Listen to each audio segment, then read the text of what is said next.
భారత కార్మిక సంఘాల సమితిగా ఐఎంటీ రాష్ట్ర ఉపాధ్యక్షులు ఎంఎస్ నా పేరు. ఈరోజు మోడీ ప్రభుత్వం అధికారంలోకి వచ్చిన తర్వాత కట్టు బానిసల కార్మికులందరినీ నెట్టేసి పక్కకి ఇవాళ ఒక పక్క విశాఖ స్టీల్ ప్లాంట్ చూస్తే కొన్ని వేల ఎకరాల భూములు త్యాగం చేసి సంపాదించిన విశాఖ స్టీల్ ప్లాంట్ ను కూడా ప్రైవేటీకరణ చేయాలని, అలాగే ప్రతి ఒక్క ప్రైవేట్ కంపెనీలో కూడా ఏ ఒక్క ఉద్యోగం లేకుండా, అలాగే ఇక్కడ చూస్తే ఎన్నో రైలు ఫ్యాక్టరీలు అనేక రకాల ఫ్యాక్టరీల్లో కూడా ఇవాళ కార్మికుల్ని బానిసల్లాగా పొద్దుట 8 గంటలకు వస్తే రాత్రి 8 గంటల దాకా వాళ్ళని పని చేయించుకుంటాం. వాళ్ళకి ఏదైనా ఉంటే దాని మీద అనేక రకాల ఇబ్బందులు పెడతాం. వాళ్ళకి సరైన కూలి లేకపోతాం, ట్రావెలింగ్లు కూడా వీళ్ళ కూల్లోనే కట్ చేసుకుంటాం. అనేక ఇబ్బందులు పెడుతున్నారు. కనుక ఈ ప్రభుత్వానికి అద్దె దింపాలని వామపక్ష పార్టీలన్నీ కూడా ఈ రోజు మేము ఇక్కడ ఈ సమావేశం జరపాల్సి వచ్చింది. దీనిలో భాగంగానే ఇవాళ సమ్మెను జయప్రదం చేసుకోవడానికి వచ్చాం. ఆంధ్రప్రదేశ్ రైతు కూలీ సంఘం రాష్ట్ర ప్రధాన కార్యదర్శి కర్ణాకుల వీరంజన్ మాట్లాడుతాను.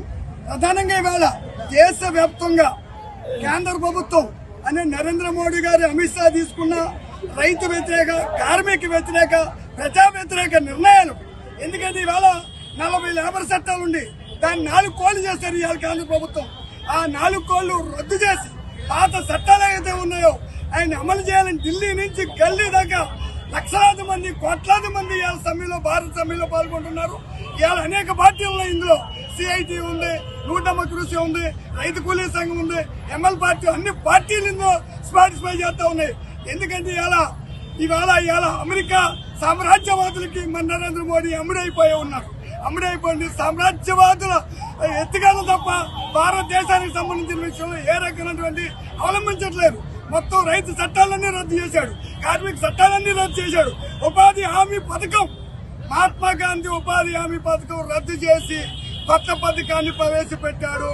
మేము ఇవాళ అందులో కూలీకి 600 ఇమ్మంటున్నాం, 200 రోజులు పని కల్పించమంటున్నాం. ఇవాళ ఇవన్నీ నెరవేరే వరకు మొత్తం పార్టీలన్నీ, మొత్తం ప్రజా సంఘాలన్నీ ఐక్యతతో అవి రద్దయ్యే వరకు కూడా, ఈ 4 లేబర్ కోళ్లు రద్దయ్యే వరకు కూడా ముక్క కంఠంతో తీవ్ర స్థాయిలో ప్రతిఘటిస్తాం. ఎట్టి పరిస్థితుల్లో చట్టాలు అమలు అవ్వనివ్వని ఆంధ్రప్రదేశ్ రైతు కూలీ సంఘం ఈ సందర్భంగా వామపక్షాల తరపున మీకు తెలియజేస్తున్నాను.